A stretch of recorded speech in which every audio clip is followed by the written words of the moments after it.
ఇంకో పక్కన పవన్ కళ్యాణ్ గారు ఇవాళ నిడదవోలు పర్యటనకు వచ్చారు.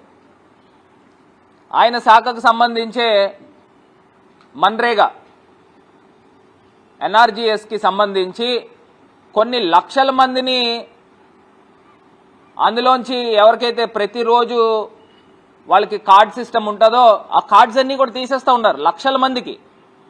మరి ఆయన శాఖకు సంబంధించే మరి ఆయనకు ఆ విజిలెన్స్ ఉందో లేదో నాకు తెలియదు. మరి ఆయన పేపర్ చదువుతారో లేదో కూడా నాకు తెలియదు. లేకపోతే మీ పంచాయతీరాజ్కి సంబంధించి మీ కార్యదర్శులు కానీ మీకు కానీ ఆ ఇన్ఫర్మేషన్ అప్డేట్ చేస్తున్నారో లేదో నాకు తెలియదు.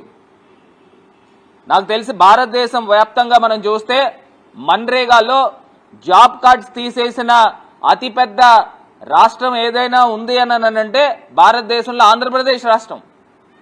వీళ్ళ ఒక పక్కన కొయిలేషన్ గవర్నమెంట్లో ఉన్నారా, జాబ్ కార్డ్స్ ఏమో విపరీతంగా లక్షల కొద్ది తీసేస్తా ఉన్నారు.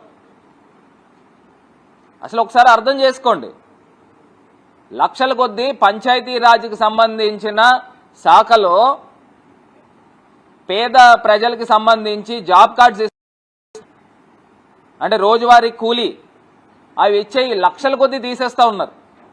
మరి ఆయనకు ఆ సీరియస్నెస్ ఉన్నట్టు కనబడట్లా.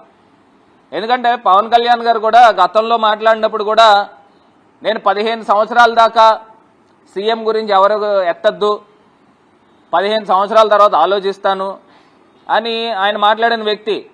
ఆయన ఒక పార్టీ పెట్టుకున్నాడు, సీఎం అయ్యే ఉద్దేశం లేదు 15 సంవత్సరాల దాకా అంటే. నాకు ఒకటి అర్థం కావట్లేదండి, పవన్ కళ్యాణ్ గారు వయసు ఎంతండి? నాకు తెలిసి 54-55 ఏళ్ళు ఉన్నాయి. అంటే 15 సంవత్సరాలు అంటే ఎంత అవుతుందండి? 70 సంవత్సరాలు ముఖ్యమంత్రి అయ్యే ఆలోచన నీకుందా? అంటే దానికి అర్థం ఏంటి? అంటే నీకు అసలు ఆలోచనే లేదు. ఒక పక్కనేమో మీ కులం ఓట్లు నీకు కావాలా, కాపు కులం ఓట్లు మీకు కావాలా, ఆ ఓట్లు వేయించుకుని ఏదో రకంగా ఆ పక్కన తెలుగుదేశం పార్టీకి పనిచేసే కార్యక్రమం. మీరు ఎంతసేపు ఏంటంటే స్వయం ప్రకాష్ కాదు, తెలుగుదేశం పార్టీకి వర్క్ చేసే కార్యక్రమం. ఏదో అంటారు కదా, ఓ లీజ్ పని చేస్తాము లేకపోతే ఒక కాంట్రాక్ట్ పని చేస్తారు, అలా కాంట్రాక్ట్ కార్యక్రమం జరుగుతుంది. అంటే 15 సంవత్సరాల దాకా నాకు ఆ సీఎం అనే ఆలోచన మీరు అందరూ పక్కకు తీసేయండి అని మాట్లాడుతున్నాడు అని అంటే దానికి అర్థం ఏంటంటే 70 సంవత్సరాలకి ఈయన ముఖ్యమంత్రి అవుతాడట. అంటే ఈ లోపల మొత్తం కాపు కులస్తులందరినీ కూడా ఈ తెలుగుదేశం పార్టీకి మీరు అందరూ కూడా జెండాలు మోయండి అని చెప్పే కార్యక్రమమే కదండి. ఇవాళ క్లియర్గా అర్థమవుతోంది, ఎంత డెలిబరేట్గా అర్థమవుతోంది.